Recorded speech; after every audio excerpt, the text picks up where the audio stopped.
राहुल, आपके पास आना चाहूंगी। आप लाल किले में किस तरफ खड़े हुए हैं और 200 मीटर दूर लाल किला, फिर चांदनी चौक की लाजपत राय मार्केट कुछ ही मीटर दूरी पर, और फिर गौरीशंकर मंदिर।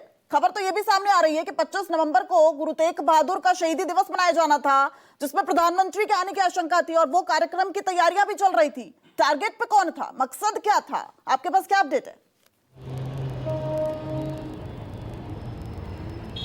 देखिए, सीधे तौर पर ये एक बड़ा साजिशन हमला है, ये साफ हो रहा है धीरे धीरे, क्योंकि जिस तरीके से फरीदाबाद से दिल्ली तक इसकी कड़ी जुड़ी और पुलवामा तक पहुंची है, तो इसमें ये साफ है कि 2900 जो किलो RDX बरामद हुआ है वो यहाँ कैसे आया। पहली बात तो जब यहाँ आया और उसके बाद जब इसकी रिकवरी हुई तो ये समझा जा सकता है कि इसके जो उमर, जिसका नाम आ रहा है डॉक्टर उमर, जो फिलहाल मिसिंग था, मुजम्मिल का जो साथी था, उसके बाद से वो गायब था, तो क्या अलर्ट में नहीं रहना चाहिए था एजेंसी को?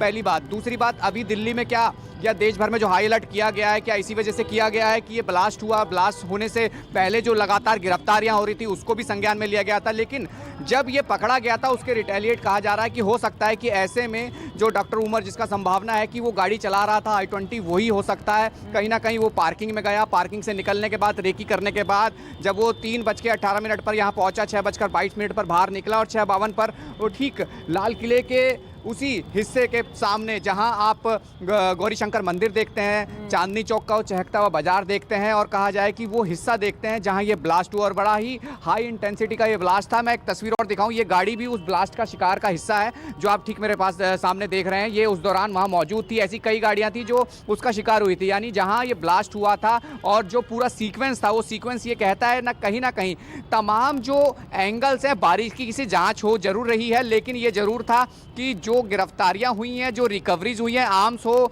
चाहे ये RDX हो, उसका इस्तेमाल यहाँ होना था, ये जाहिर था, इसीलिए गिरफ्तारी हुई। लेकिन जो डॉक्टर उमर जिसका जिक्र किया जा रहा है वो मिसिंग था। जब मिसिंग था तो अलर्ट होना चाहिए था उस दौरान।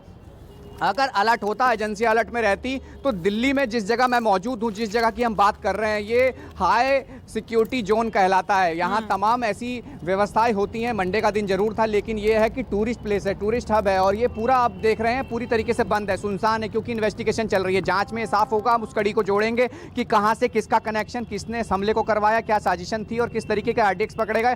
क्या अभी भी एक सवाल है कि क्या अभी भी ऐसे मॉड्यूल के लोग क्या दिल्ली में या दिल्ली के आसपास के उन हिस्सों में हो सकते हैं? अलर्ट जरूर किया, एजेंसियां काम कर रही हैं, लगातार धरपकड़ है, लगातार पूछताछ हो रही है। और जिस चीज़ की बात हम कर रहे हैं कि इस जगह को जो चुनने की बात आ रही है कि इस जगह पे जो ब्लास्ट हुआ है वो कैसे एक तय समय पे हुआ, ये भी माना जा सकता है कि ये ब्लास्ट हुआ है, उसके बाद अलर्ट हुआ, अलर्ट होने के बाद एजेंसियां जगह जगह चेकिंग कर रही है, सारी चीज़ें हो रही हैं। लेकिन एक चीज़ ये भी उठती है सवाल, जो मैं आपको पहले बता रहा था कि जो 2900 किलो जो RDX बरामद हुआ फरीदाबाद से, जो गिरफ्तारियां हुई, उसके संदर्भ में ये जब उमर का नाम आया कि ये कहाँ ये मिसिंग है, तो उसके बाद भी अलर्ट किया जा सकता था। अगर उसके बाद अलर्ट किया जा सकता था तो एजेंसियाँ ऐसे जहाँ हाई सिक्योरिटी जोन होता है वहाँ अलर्ट पर रहती है। और क्योंकि आप जिस धमाके से जहाँ तमाम लोगों ने अपनी जान गंवाई, तमाम लोग जो घायल थे, वो अब जाँच चल रही है। इस गाड़ी की तस्वीर देखिए, ऐसे अन्य कई गाड़ियां थी जो उस वक्त मौके पर थी, कई लोग थे। जो टूरिस्ट प्लेस होता है मंडे के दिन जरूर बंद होता है, लेकिन ये तब भी चहल पहल वाला एरिया है। 3 दिन के लिए लाल किले की जो कहा जाए कि बंद इसलिए किया गया है कि अब जांच है जो उस सीक्वेंस में चलेगी, पुराना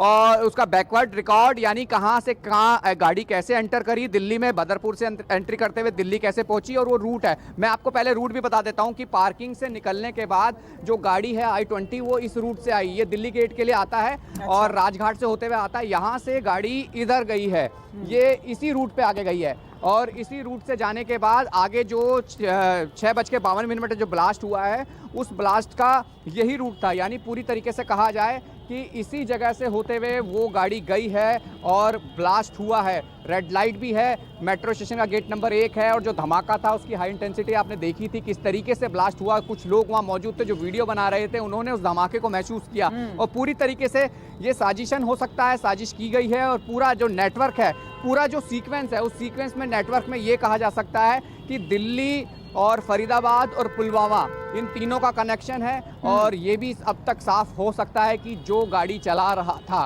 क्या ये संभावना है कि ये फिदायीन हो।